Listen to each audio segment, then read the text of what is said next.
Hi, welcome. I'm Justin Paperny, and I want to talk to you today quickly about what to do when you're in federal prison. It's a big topic. I can take this video in 100 different directions, but I wanted to touch on a couple of things you absolutely have to do when you are in federal prison. I wanted to film this video because yesterday I received a call from a physician back east who's getting ready to surrender to Fort Dix Federal Prison Camp. And on this call, he was totally overwhelmed with everything that had happened, and frankly, everything that he feels is to come.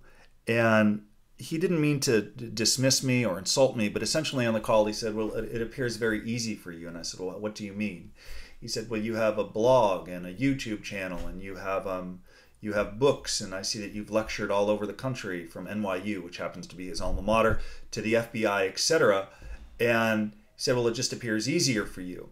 So I didn't get into whether he was right or wrong, but what I did do is immediately pivot to perhaps why I'm in this situation, and that I'm more than 10 years into the game with many ups and downs. But I said, if you have interest in going down this path or your own path, and I thank you for telling me you think I'm successful, though I wouldn't necessarily agree that it's easy, let me tell you how I got there and what you absolutely need to do in prison and what all of you have to do in federal prison. Many of you, I may never meet you or speak with you. I want to help you. I need you to take action. And again, watching this video is a start. Reading my blogs or book is a start. It does nothing without action. In fact, it may sound off-putting, but if you don't take action after watching these videos, then you shouldn't come back to this channel. You have got to implement what I teach, and that includes, number one, when you are in federal prison, a sense of urgency. A sense of urgency. When you surrender to prison's a microcosm of society. You're going to surrender. You may find you may be nice, mean, whatever, but you're going to find people that are going to try to suck you into their routine. Maybe it's complaining or misery or watching TV or recreational sports. You shouldn't play recreational sports in prison or like softball unless you're going to be a professional softball player when you come home.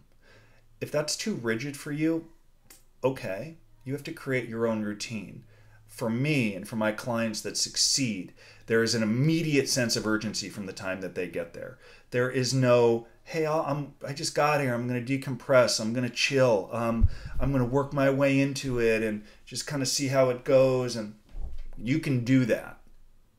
I get too many calls from people who are home from prison wondering and asking, what do I do next? And when I look back on their prison term and I learn what they did, there was no sense of urgency. And I just can't stress it enough. So number one, establish a sense of urgency. Well, what does that mean? If you want to get fit, immediately begin. If not, you're going to establish habits that will be very tough to break.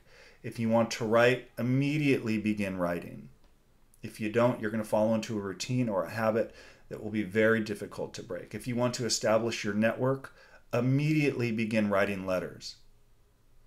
And so on. I had that sense of urgency to the point where people thought I was probably weird, a little crazy, a little maybe even off-putting, aloof, distant. It's probably part of the reason every now and again I get a message that says I'm arrogant. I'm not arrogant. I'm just focused on my own life. I'm focused on what I had to do to rebuild, to make my parents proud of me again, to make money to pay my victims back, to rebuild my reputation, to build a business. Everything that was in front of me was so massive, so overwhelming. The only way that I was going to get there, the only way that you will get there, is by immediately establishing a sense of urgency when you're in federal prison. And number two, you have to be very careful about who your friends are. Choose your friends wisely. I learned more about this in the book 12 Rules of Life, written by Jordan Peterson. I both read the book and listened to the audiobook. It's excellent. It talks a great deal about choosing your friends wisely. Be around people that prop you up, that help you, that have your best interest at heart. If you can find and make those friendships in prison, you absolutely should. If you cannot, because as I wrote, in prison, misery loves company, and there's a great deal of misery and hopelessness and despondency in prison that can very easily bring you down, you got to be a loner. I walked around with my earbuds in prison. I put them in as an example, but I think you get it. I walked alone with my earbuds in, by myself, working, thinking alone. So as I wrap up this quick 4, 5, 6 minute video, if you are going to federal prison and you are wondering what life will be like, you are wondering what you should do while you were there, the first thing you have to do, regardless of the length of your sentence, whether it's a year, 5, or 12 years, like my business partner Sean Hopwood served, immediately establish a sense of urgency. Immediately assess your decisions. Immediately analyze if the choices you are making on the inside relate to the life you'd like to live upon your release. And 2, choose your friends wisely. They should make you better and stronger and prop you up and help you. If not, you're going to have to make some decisions that include spending a lot of time alone. So, no, it's not easy. I'm sorry you're going through this.